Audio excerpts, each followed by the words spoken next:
AP ప్రభుత్వం 22A భూముల మీద ఒక పెద్ద అప్డేట్ ఇచ్చింది. మీరు 22A భూములు కొనాలనుకుంటే ఈ వీడియో చివరిదాకా చూడండి. ఒకసారి ఊహించండి, మీరు ఒక 50 లక్షలు పెట్టి భూమి కొన్నారు. దాని డాక్యుమెంట్లు బాగానే ఉన్నాయి, కానీ రిజిస్ట్రేషన్ సమయంలో ఒక మాట చెప్పారు, ఈ భూమి 22A లో ఉంది, ఇది రిజిస్టర్ కాదు అని. ఆ ఒక క్షణంలో మీ కళ, మీ డబ్బు రెండు ప్రమాదంలో పడతాయి. ఇలాంటి సమస్యల్ని ఆంధ్రప్రదేశ్ లో వేలాది కుటుంబాలు ఎదుర్కొన్నాయి. కానీ ప్రభుత్వం ఇప్పుడు ఒక కీలక నిర్ణయం తీసుకుంది. కానీ సోషల్ మీడియాలో మాత్రం అన్ని 22A భూములు క్లియర్ అయిపోయాయని ప్రచారం చేస్తున్నారు. అది నిజమా లేదా అనేది తెలుసుకోవాలంటే ఈ వీడియో చివరి వరకు చూడండి. ప్రభుత్వం అసలు ఏం ప్రకటించింది, మీకు దాని వల్ల ఏమైనా ఉపయోగం ఉందా, భూమి కొనే ముందు ఏం చెక్ చేయాలో అన్ని పూర్తిగా అర్థమవుతాయి. ఒక రైతు తన తండ్రి నుంచి వచ్చిన ఆస్తిని తన పిల్లల చదువు కోసం అమ్ముదామని నిర్ణయం తీసుకున్నాడు. కొన్ని వాళ్ళు దొరికారు, రిజిస్టర్ ఆఫీస్ కి వెళ్లారు. అక్కడ ఈ భూమి 22A లో ఉంది, రిజిస్టర్ కాదని చెప్పారు. రైతు షాక్ అయ్యాడు. ఇది నా తాతకాలం నుండి ఉన్న భూమి, ప్రభుత్వ భూమి కాదు, అయితే ఎందుకు అనే ప్రశ్న చాలా మందికి వచ్చింది. ఇక్కడే 22A కథ మొదలవుతుంది. ముందుగా ఒక విషయం క్లియర్ చేసుకున్నాం. 22A అనేది ప్రభుత్వం కొన్ని భూముల్ని రిజిస్టర్ చేయకుండా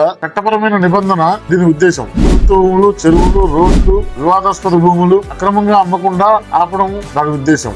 ఇది నిజంగా మంచిదే, కానీ ప్రైవేట్ భూములు కూడా కొన్ని సందర్భాల్లో 22A లో చేరే ప్రమాదం ఉంది. కానీ 22A లో చేరిపోయాయి. దాంతో నిజమైన యజమానులే ఇబ్బంది పడుతున్నారు. అయితే ఇప్పుడు ప్రభుత్వం 22A లో ఉన్న భూములను పరిశీలించి అర్హత గల భూముల్ని విడుదల చేసే ప్రక్రియ మొదలుపెట్టింది. అలాగే ఏళ్లుగా ఈ పెండింగ్ లో ఉన్న చుక్కల భూముల పరిష్కారానికి కూడా చర్యలు చేపట్టింది. ఇంకా ఒక ముఖ్యమైన మార్పు, ఇకపై ఏ భూమినైనా 22A లో చేర్చాలంటే యజమానికి ముందుగా నోటీస్ ఇవ్వాలి, విచారణ జరపాలి, రికార్డులు పరిశీలించాలి, తర్వాతే నిర్ణయం తీసుకోవాలి. ఇది భూ యజమానులకి ఒక ముఖ్యమైన రక్షణ. కానీ ఇక్కడే చాలా మంది చేసే పెద్ద తప్పు ఉంది. ఈ విషయం తెలియక ఇప్పటికీ చాలా మంది ప్రమాదంలో పడుతున్నారు. అదేమిటో ఇప్పుడు చెప్తాను. కానీ ఇప్పుడు సోషల్ మీడియా 22A అయిపోయింది, ఏ భూమినైనా కొనుక్కోవచ్చని కొందరు చెబుతున్నారు. ఇది పూర్తిగా సరైన అర్థం కాదు. ప్రతి భూమి పరిస్థితి వేరు. ప్రభుత్వం ప్రతి భూమిని విడివిడిగా పరిశీలిస్తుంది. అందుకే మీరు భూమి కొనే ముందు ఈ 5 విషయాలు తప్పనిసరిగా చెక్ చేసుకోండి. భూమి ప్రస్తుతం 22A లో ఉందా, వెబ్ ల్యాండ్ లో ఉన్న యజమాని పేరు సరైందా కాదా, పట్టాదారు పాస్బుక్ వివరాలు సరిపోతున్నాయా లేదా, ఏమైనా కోర్టు కేసులు ఉన్నాయా లేవా,